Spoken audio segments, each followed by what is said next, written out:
Hey everybody, my name is Donna Graham and I'm going to read you a story today. This book I'm going to read is my children's favorite Easter story. I have 3 children and every year since they were little they have loved when I read the story to them. And it's by Dandy Daly Mackle. It's called The Story of the Easter Robin. And ever since we've been reading this story, every time we see a robin now, we know about this book. So listen to the end and maybe when you see a robin, you'll think differently from now on. What's the matter with her, Gran?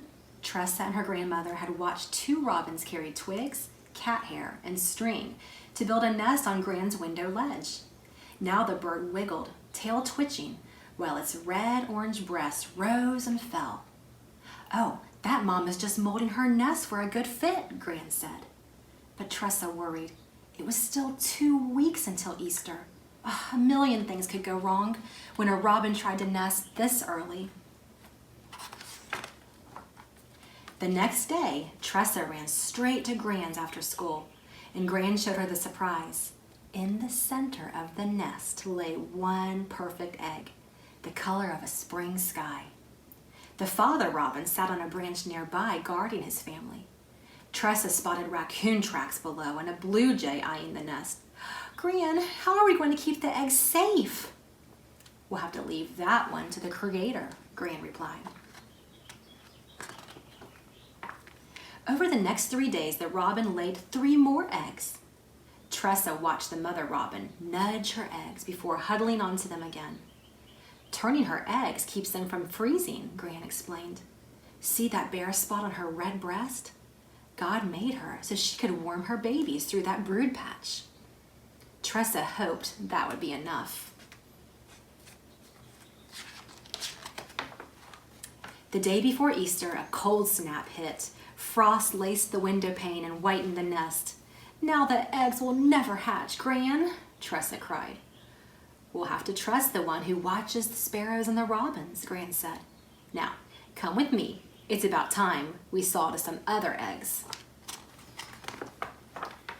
Gran got some eggs from her refrigerator. She poked tiny holes in the top and bottom of each egg, and then she blew the gooey insides into a bowl, leaving the shells in one piece.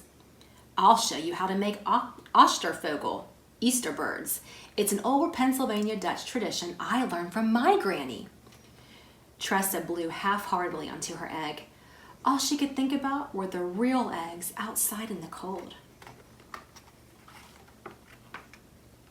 Gran dipped the eggs into blue-tinted water, and when she lifted the shell from the dye, it was robin egg blue. Look how pretty those are. Tressa knew Gran and God cared as much about those baby robins as she did, and Gran wasn't worried.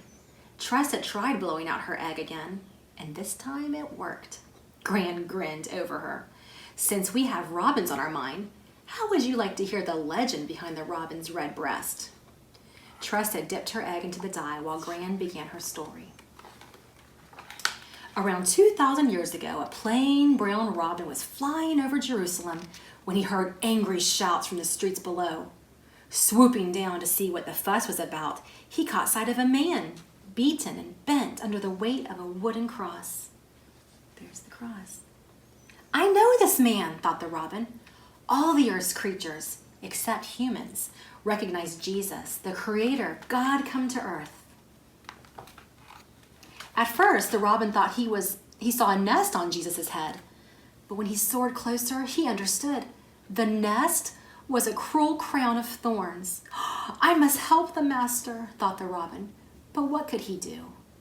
Jesus stumbled as a whip snapped. He fell, and the thorny crown dug into his head. The robin, filled with compassion, flew at the crown, trying to knock it off Jesus' head, but the crown wouldn't budge. It was then that the robin noticed one long thorn sticking into Jesus' forehead.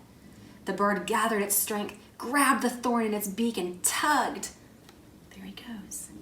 The thorn gave way, and as it came out, a drop of Jesus' blood fell onto the thorn's breast, staining it red from that day to this. Ever since, Gran said, the robin's red breast reminds us of Christ's sacrifice and how much he cares.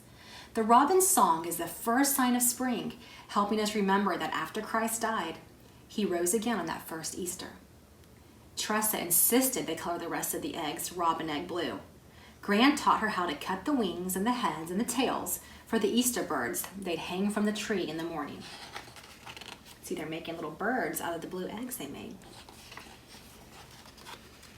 When Tressa woke up on Easter morning, she ran to Gran's to hang the Easter birds. As she tiptoed beneath the robin's nest, something crunched under her shoe. Jagged chips of blue shell were scattered all over the ground. "Gran!" she cried as she burst into the house. "Gran, the eggs! They're broken!" Gran called Tressa up to her room. "Take a look." Under the mother's robin wing sat 4 scrawny baby robins, eyes closed and mouths wide open. "They're alive!" Tressa exclaimed. She watched the daddy robin drop bits of food into the baby's mouth. "God takes care of his creatures," Gran whispered. Through the window pane, Tressa could see the robin's red breasts, bright against the sunrise. She was sorry she'd ever doubted God's care. From then on, whenever she saw a robin or she felt worried, she'd think of the legend, and she'd remember all Jesus went through on that very first Easter. "Thank you," she prayed, "for the robins, and thank you for Jesus."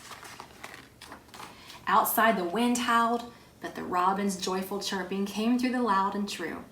To Tressa, it sounded like they were wishing her a happy Easter. And she answered them back, "Happy Easter to you too." Isn't that a nice story? I love that story. So now I know that at our house, every morning I can hear the birds chirping outside my bedroom window. So maybe in wherever you live, you hear the birds chirping and maybe you see some robins. So the next time you see a robin with the red breast, think about Jesus and what he did for us.